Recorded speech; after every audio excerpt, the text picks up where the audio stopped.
Muchísimo agradezco a Diana Coronado, colega periodista colombiana, que nos acompañe esta mañana para saber cómo se vivió el jueves de sangrienta jornada con dos ataques que dejaron como saldo 18 muertos y decenas de heridos en la peor embestida de los grupos armados en la última década en aquel país hermano. Diana Coronado, bienvenida al programa.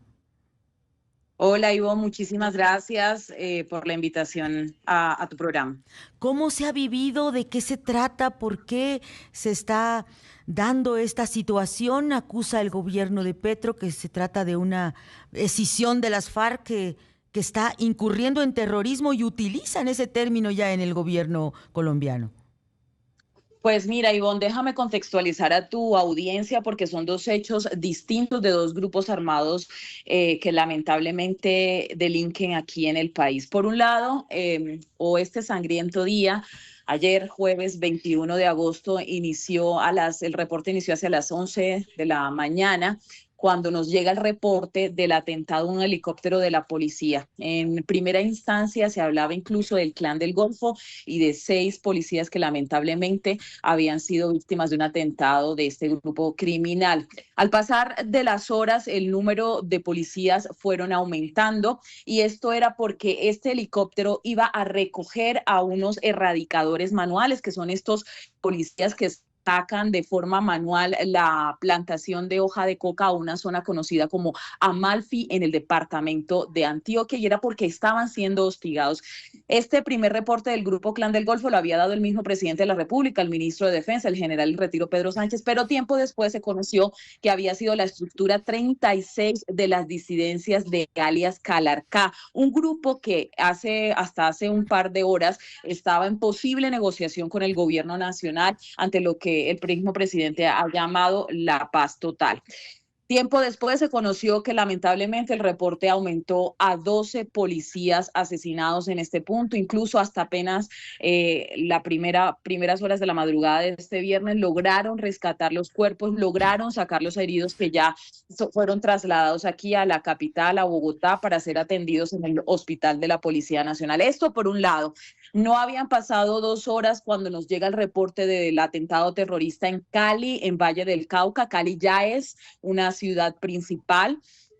Allí el reporte hasta el momento son 6 civiles asesinados y más de 74 heridos. Esta bomba, que fue puesta en un camión cisterna, pues fue puesta justo enfrente de la Marco Fidel Suárez, que es la escuela militar de la Fuerza Aeroespacial Colombiana. Es decir, tenía un objetivo distinto y lamentablemente estas imágenes que se conocieron y se distribuyeron a través de redes sociales son lamentables, son desgarradoras. Es un día de luto para el país, es un Por día de luto para la supuesto. fuerza pública y que pues lamentablemente deja este saldo. Ya ni siquiera son 18, tú dijiste 18, ya vamos en 19 porque el capitán de la policía fallecido esta mañana, no logró sobrevivir.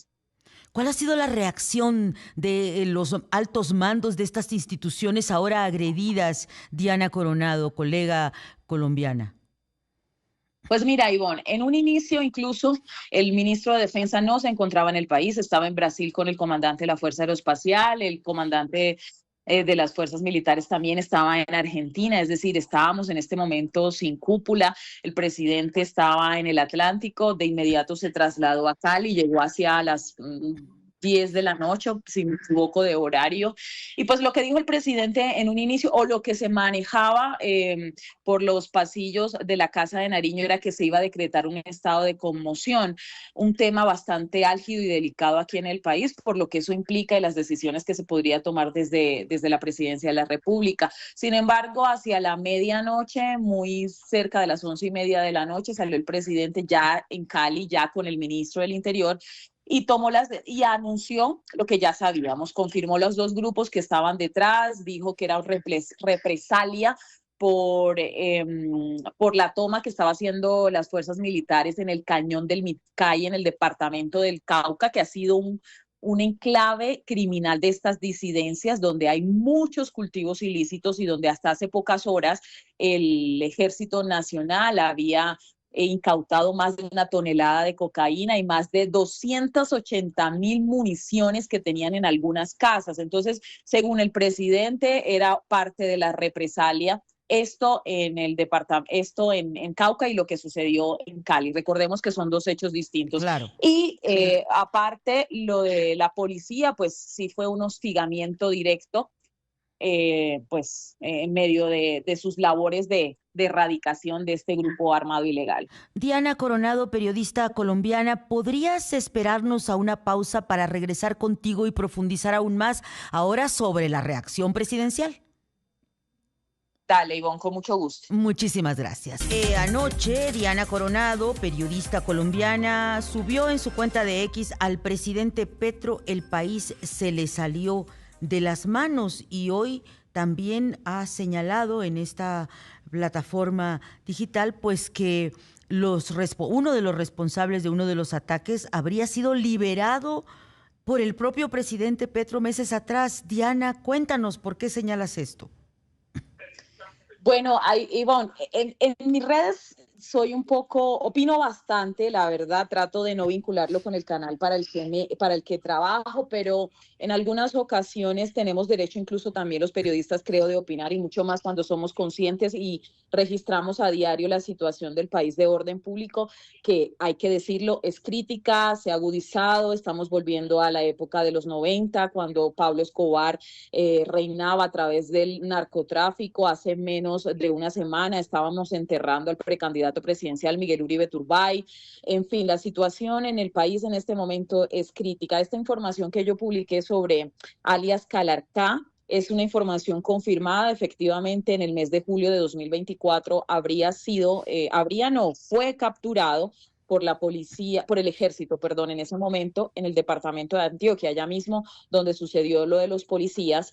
Y tiempo después, poco más de una semana, fue liberado, fue dejado en libertad, porque este grupo, como les dije en un inicio, estaba en negociaciones con el gobierno nacional para el proceso de paz total, como le ha llamado el gobierno del presidente Petro. Entonces, qué paradoja que tiempo después este mismo criminal, que ya había estado en manos de las autoridades, que luego fue dejado en libertad para ser supuesto gestor de paz, es el que después cobra la vida de 13 policías aquí en el país, en Colombia. Sí, eso es lo que vemos, que finalmente hay un proceso de pacificación o de acuerdos que sí se ha salido de las manos, o que al menos pues no tenía prevista esta variable, Diana Coronado, porque supongo que hay servicios de inteligencia en Colombia, pero no se adelantaron o dejaron sueltos cabos que le han permitido a estos grupos actuar como sucedió ayer con esta jornada sangrienta.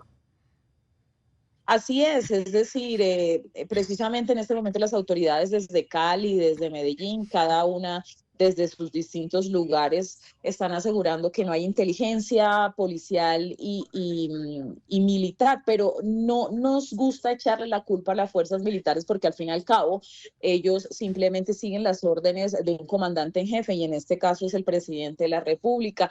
En algunos informes que nosotros hemos sacado en Noticias RCN hemos asegurado que se ha diezmado. Es un hecho, se ha diezmado el capital para la policía, se ha diezmado el capital para las 3 fuerzas militares, en el PIB que se hace a nivel país. Pues también se registró a inicios de este año un congelamiento de dinero para las fuerzas militares. Entonces, si hay congelamiento de dinero, se diezma la fuerza pública, no tiene cómo actuar y tiene las manos maniatadas, y producto de esto es lo que está sucediendo en este momento en el país. Finalmente, Diana Coronado, periodista colombiana, la reacción del gobierno, la estrategia frente a esta crisis, ¿cuál es? ¿Hay contrapeso legislativo, acompañamiento legislativo, voces de la oposición que pudieran pues ser retomadas en este momento para relanzar la estrategia de seguridad? Pues porque la que hasta ahora estaba poniendo en marcha parece ser que no ha funcionado. Así es, la oposición se ha pronunciado desde el día de ayer. Además, estamos a menos de 7 meses de las primeras elecciones legislativas del país, y luego 2 meses más adelante serán las presidenciales. Se dice que serán bueno, ya tenemos el reporte de una de las elecciones más violentas, de un proceso electoral más violento en más de 30 años, ya lo estamos viendo. Ellos desde ayer y desde el legislativo están alzando su voz de protesta y están exigiendo al gobierno nacional que tome las medidas, porque no solamente es el pie de fuerza en las zonas. De hecho, ayer hubo acuartelamiento de primer grado de las 3 fuerzas militares, pero es la institucionalidad que también tiene que estar partícipe en cada zona roja del país, de estos departamentos afectados por estos grupos criminales que se están tomando el país, que se expandieron, y todo esto en defensa de sus rentas criminales, que es lo que ellos están defendiendo, el enclave de la hoja de coca en el país. Eso era lo que iban a hacer estos policías allá, ese punto donde lamentablemente encontraron la muerte, erradicar la plantación de hoja de coca. No alcanzaron a llegar al punto cuando fueron hostigados a través de los drones. Pues mucho agradecemos a Diana Coronado, colega colombiana, que nos haya acompañado esta mañana y seguiremos muy pendientes y en contacto. Diana, un abrazo. Gracias por estar con nosotros hoy en medio de tanto trabajo que tienen. Feliz, feliz día, muchísimas gracias. Gracias a ti.